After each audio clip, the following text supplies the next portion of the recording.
दर्शन, जैन कर्म मीमांसा। ज्ञानावरणीय कर्म। ज्ञानावरणीय कर्म यानी आत्मा के ज्ञान गुण को ढकने वाला कर्म पुद्गल का समूह। जो कर्म आत्मा के विशेष बोध को रोकता है, अर्थात जिसके कारण आत्मा सहज रूप से ज्ञान की प्राप्ति नहीं कर पाती, वह ज्ञानावरणीय कर्म है। यह कर्म आंखों पर बंधी कपड़े की पट्टी के समान है। जैसे आंख पर कपड़े की पट्टी के बांध देने से वस्तु देखी नहीं जा सकती, उसी तरह ज्ञानावरणीय कर्म के कारण जगत के समस्त पदार्थों का पूर्ण ज्ञान नहीं हो पाता है। यहाँ पर ध्यान देने योग्य बात यह है कि ज्ञानावरणीय कर्म आत्मा के ज्ञान गुण का आवरण करता है, पर उसे नष्ट नहीं करता। सभी जीवों में ज्ञान का अस्तित्व तो हो रहा हुआ ही है। आत्मा के ज्ञान पर कितना ही आवरण क्यों न आ जाए, फिर भी अक्षर के अनंतवें भाग जितना ज्ञान हमेशा आवरण रहित होता है। जैसे काली घटाओं से आकाश मंडल ढक जाने पर भी दिन रात का भेद जाना जा सके, इतना सूर्य का प्रकाश तो रहता ही है। उसी प्रकार प्रकट ज्ञानावरणीय कर्म का उदय होने पर भी आत्मा जड़ पदार्थों से पृथक अपने स्वरूप में स्थिर रह सके, उतना ज्ञान तो उसका अवश्य ही अनावृत रहता है। ज्ञानावरणीय कर्म की 5 उत्तर प्रकृतियां। मति ज्ञानावरणीय। 5 इंद्रिय और मन की सहायता से जो ज्ञान होता है वह मति ज्ञान है। उसे रोकने वाला कर्म मति ज्ञानावरणीय कर्म है। शुद्ध ज्ञानावरणीय कर्म। शास्त्र, श्रवण, पठन आदि शब्दों के माध्यम से जो ज्ञान होता है वह शुद्ध ज्ञान है। उसे रोकने वाला कर्म शुद्ध ज्ञानावरणीय कर्म है। अवधि ज्ञानावरणीय। इंद्रिय और मन की सहायता के बिना आत्मा के द्वारा मर्यादित रूपी पदार्थों का जो ज्ञान होता है वह अवधि ज्ञान है। उसे रोकने वाला कर्म अवधि ज्ञानावरणीय कर्म है। मन पर्याप्त ज्ञानी वर्णीय। ढाई द्वीप में रहे हुए संज्ञ पंचेंद्रिय जीवों के वह स्वयं के भी मनोगत भावों को जानना वह मन पर्याप्त ज्ञान है।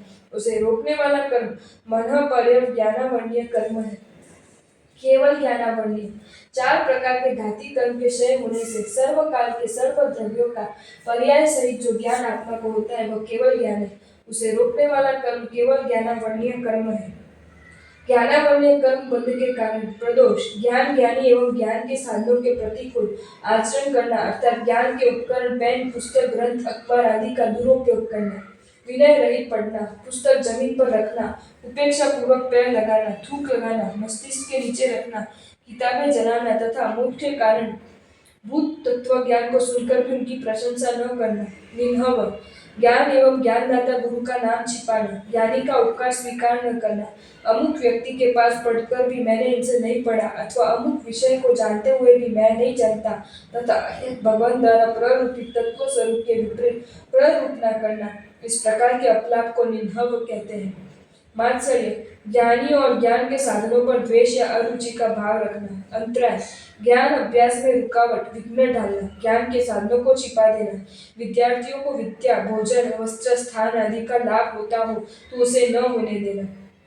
पढ़ाई छुड़ाकर उनसे अन्य काम करवाना दी। आसाधन। दूसरा कोई ज्ञान दे रहा हो, तत्व ज्ञान सिखा रहा हो तो उसे वाणी या संकेत से रोक देना अथवा ये कह देना कि ये तो कुछ सिखा ही नहीं सकता, मंद बुद्धि है, इसे पढ़ाने से व्यर्थ में समय बर्बाद करना है।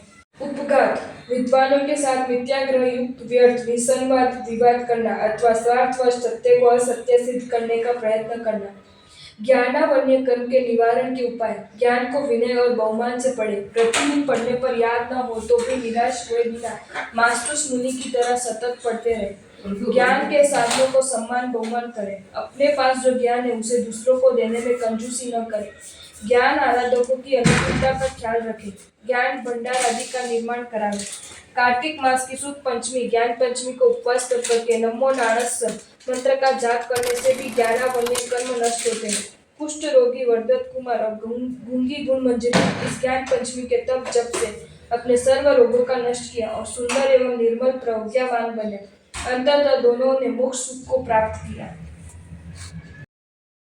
आपको ये वीडियो अच्छा लगा हो तो इसे लाइक करें और शेयर करें और ऐसे ही नए नए वीडियोज़ देखने के लिए सब्सक्राइब करें हमारी channel Jain facts and stories को।